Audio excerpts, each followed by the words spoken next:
पुण्याचा विकास होत असतानाचा हा जो काही प्रसव काळ आहे त्यातून जे काही चांगलं होणार आहे त्यासाठी आपल्याला थोडी वाट पाहावी लागेल.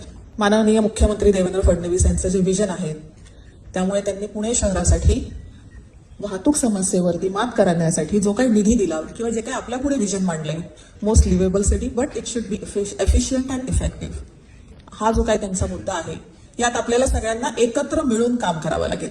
मेट्रो होणार आहे, उड्डाणपुलं होणार आहेत, विविध रस्ते होणार आहेत. इथे आता सगळ्यांनी आपापली मतं मांडली, प्रेझेंटेशन दिलं, पावसकर साहेबांनी दिलं, अजून बऱ्याच जणांनी, की त्यांनी काही प्रमुख रस्ते निवडलेत, त्या रस्त्यांचा विकास होणार आहे, रिंग रोड होणार आहे, जड वाहतूक बाहेर न जाईल, शहरात येणार नाही. पण ह्या सगळ्याला लागणारा जो काळ आहे तितके वर्ष पुणेकरांनी कशासाठी थांबायचं? आपल्याकडे जी आता पाहण्याची आता गरज आहे. जसं काल आपण एक उद्घाटन केलं फुटपाथ दुरुस्ती अभियान, त्याचा कॉन्सेप्ट तुम्ही काय मांडलाय की आपल्याकडे जी साधन संपत्ती आहे किंवा जे फुटपाथचे ब्लॉक्स आहेत तेच वापरायचे आहेत.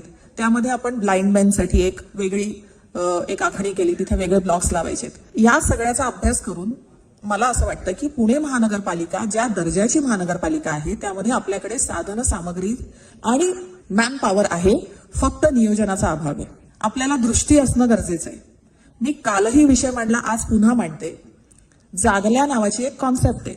या कॉन्सेप्टमध्ये जागल्या एक असा व्यक्ती असतो जो पुणे शहरामध्ये फुटपाथवरून फिरेल आणि त्याला रोज दिसेल की आपल्याकडे काय त्रुटी आहेत, फुटपाथचं ब्लॉक्स कुठे निघालेत, त्याचं लेवल कमी जास्त आहे का, रस्ता कसा आहे, चेंबर्स खचले आहेत का, फुटपाथवरून फिरताना आपण दिशादर्शक फलक काही लावलेले असतात ते अगदी मधोमध फुटपाथवरती असतात. अशा अनेक गोष्टी आहेत. एखाद्या झाडाला खिळाच लागलेला आहे, कुठेतरी दोरखंडच लटकतोय, कुठेतरी केबल लटकती आहे. या अशा सगळ्या गोष्टींसाठी एखाद्या व्यक्तीने जागलं व्हायला पाहिजे. मग जागल्या कोण असू शकतो? तर 100% महानगरपालिकेचा एखादा व्यक्ती जो वॉर्ड ऑफिस निहाय नेमलाच गेला पाहिजे.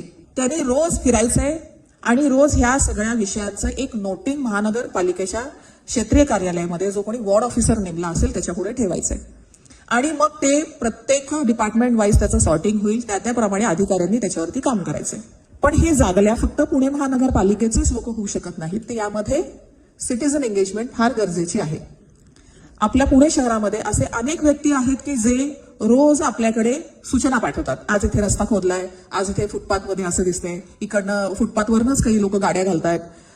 बऱ्याच अशा विषयांबद्दल आपल्याकडे सूचना येत असतात. त्यासाठी एक डॅशबोर्ड असायला हवा. त्या डॅशबोर्डवरनं ह्या सगळ्या सूचना वेगवेगळ्या डिपार्टमेंट्सला कशा जातील ही एक सिस्टीम असायला पाहिजे.